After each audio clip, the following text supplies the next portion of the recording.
La metafísica es la ciencia que trata sobre los principios, las limitaciones y los alcances de los conocimientos. En la metafísica, la razón se bloquea, ya que no se puede afirmar nada. Toda la metafísica es un campo de batallas de conceptos. Lo que Kant quería era construir el edificio de la metafísica para que éste pudiera ser válido para todos los conocimientos puros y prácticos. La metafísica no puede sobrepasar los límites de la experiencia. Sin embargo, sus ansias la impulsan a comprender la experiencia. En la primera parte de la metafísica se encuentran los conocimientos de tipo a priori puro, que son los que no tienen relación con la experiencia, y este tipo de conocimientos no permiten contradicciones.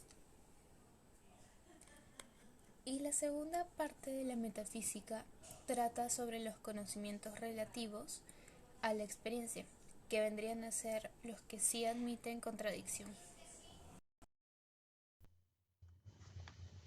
Para Immanuel Kant existen dos tipos de juicios. Por un lado tenemos los juicios analíticos y por otro tenemos los juicios sintéticos. En los juicios analíticos el predicado está en el sujeto, se le es intrínseco, le pertenece. Este tipo de juicios no aportan información nueva, por lo cual no amplía nuestro conocimiento. El predicado es inherente al sujeto. Por otro lado, tenemos a los juicios sintéticos. En ese tipo de juicio, la información que se aporta o el juicio que se aporta sí brinda información nueva, por lo cual aporta un conocimiento adicional a nosotros. No existe una relación de identidad entre el sujeto y predicado, que sí existe en los juicios analíticos, y el predicado no está contenido en el sujeto, pero pueden tener ambos una relación, no necesariamente, no de identidad, pero teniendo en cuenta esto, si yo menciono la suma de los ángulos internos de un cuadrilátero es 360, podría afirmar que el tipo de juicio que acabo de dar es un juicio del tipo analítico, pues ya está implícito que dentro del término, dentro del concepto de cuadrilátero, ya está que la suma de sus ángulos sea 360. Por otro lado, si yo menciono que este cuadrilátero es equilátero, no todos los cuadriláteros son equiláteros, no le pertenece, no es algo que está dentro de él, por lo cual diría que es un tipo de juicio sintético. Las categorías no son aplicables fuera de la experiencia, más allá de lo dado en el espacio y en el tiempo.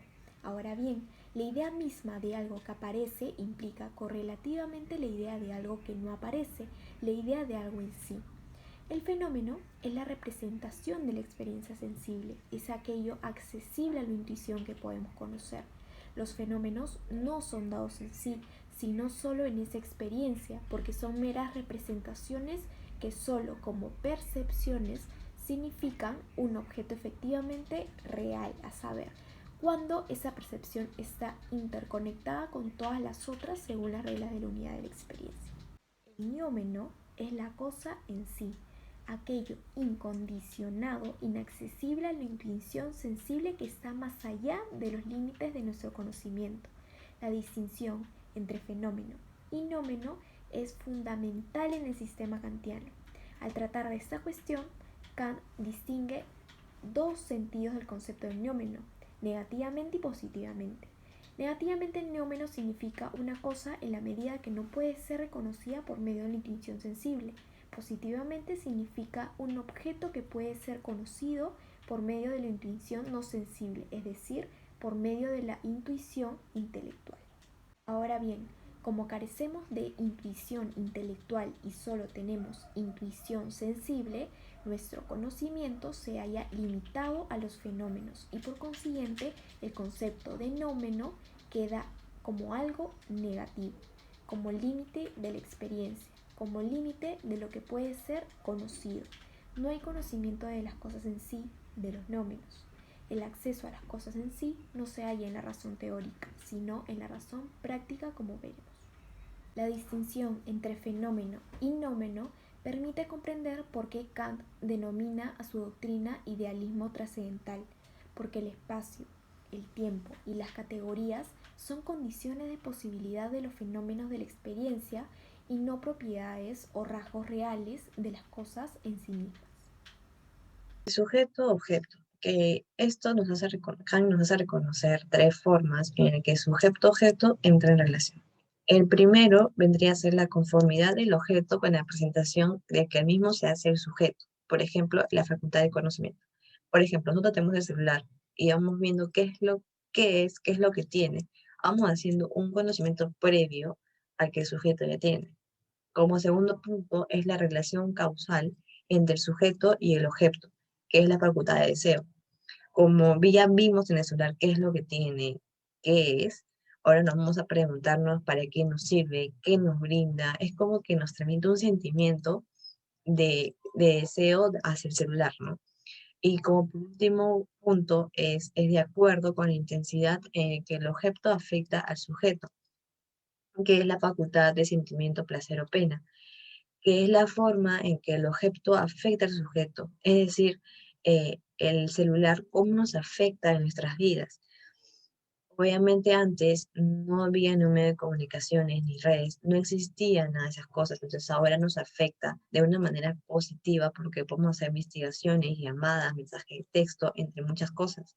Por otro lado, Kant nos hace ver el giro copérnico, que vendría a ser el realismo ingenuo, donde trata que somos capaces de recuperar las propiedades de un objeto tal y como son y así transferirlas a nuestra conciencia. Por ejemplo, nosotros tenemos un reloj aparentemente rojo.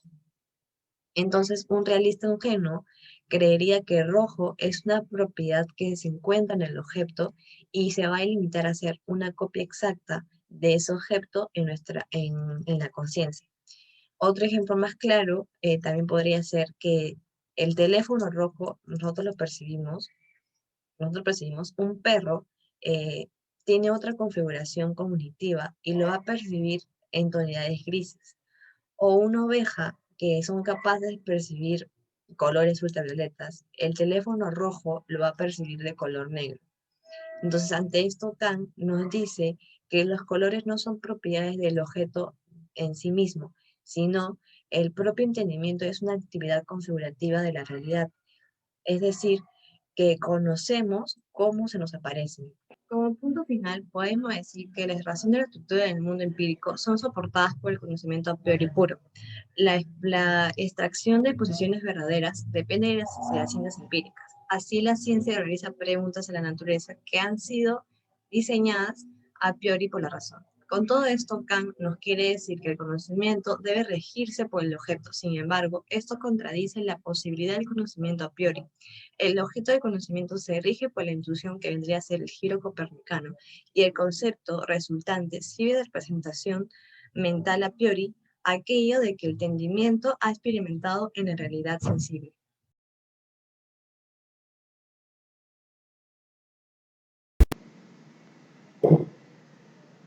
Es una de las tradiciones éticas de la modernidad. Kant expone la teoría de la ética en su obra La crítica de la razón práctica. Kant se refiere a que la ética es formal, quiere decir que es universal y racional. Una ética válida para todo el mundo. Debe estar vacía de contenido, o sea, no nos debe decir qué debemos hacer, sino cómo debemos actuar. Además, no nos debe mostrar un fin a perseguir. Kant afirma que los hombres actúan moralmente, cuando lo hacen por deber. Por eso la ética se le conoce como deontológico, y ya que se denomina una ética del deber. La deontología es la rama de la ética, que trata de los deberes, especialmente de los que rigen actividades profesionales. El deber es la necesidad de una acción, por respeto a la ley, o sea, se refiere a que una persona se somete a una ley por respeto a ella.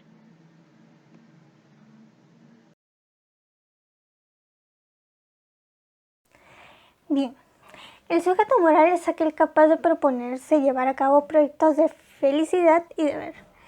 Este debe gozar siempre de una cierta razón práctica. El destino de obligaciones morales no tiene por qué estar en el ejercicio de ella. Las personas mentalmente incapacitadas para llevar una vida normal son destinatarios de obligaciones, aunque no sean capaces de proponerse y llevar a cabo proyectos morales. La razón o racionalidad práctica es una capacidad propia de los sujetos morales. Únicamente los seres dotados de razón pueden vivir moralmente. Son 3. El primero es la estructura promotoral, justificación y responsabilidad.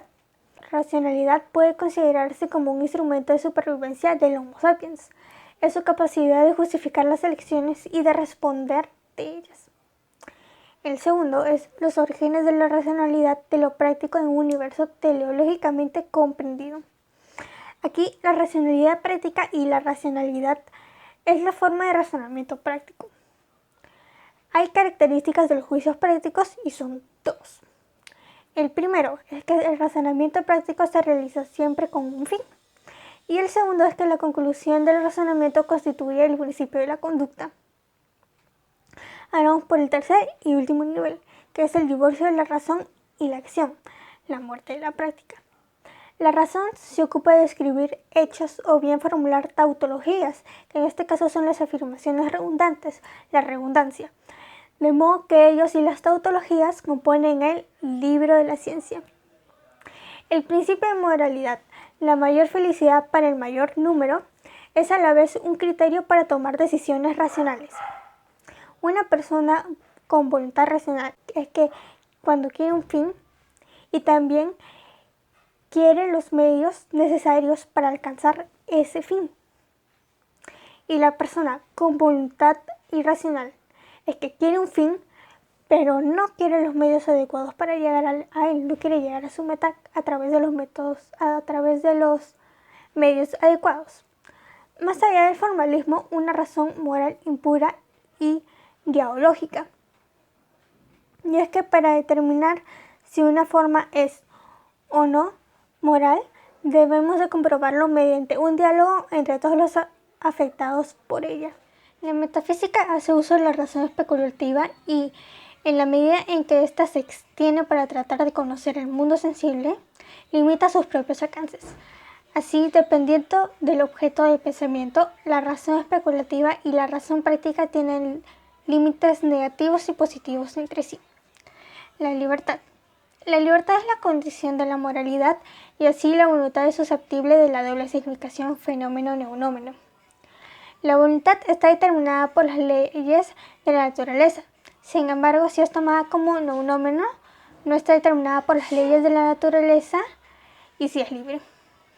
Así, la doble significación fenómeno-cosa en sí permite la dinámica de no aceptar contradicción en el conocimiento moral. Las ciencias naturales y la ciencia moral mantienen sus lugares sin contradicción alguna. La primera no acepta contradicción porque busca el conocimiento natural. Sin embargo, la segunda sí acepta contradicción ya que no busca la cosa en sí, debido a que tiene como condición a la libertad. El soporte de la ciencia moral es la libertad. El conocimiento moral sí acepta contradicción. Si se pensara como nómeno, se esperaría lo mismo que de lo a priori. Por otro lado, si se pensara como fenómeno, no habría conocimiento científico universal, ya que se aceptaría la contradicción.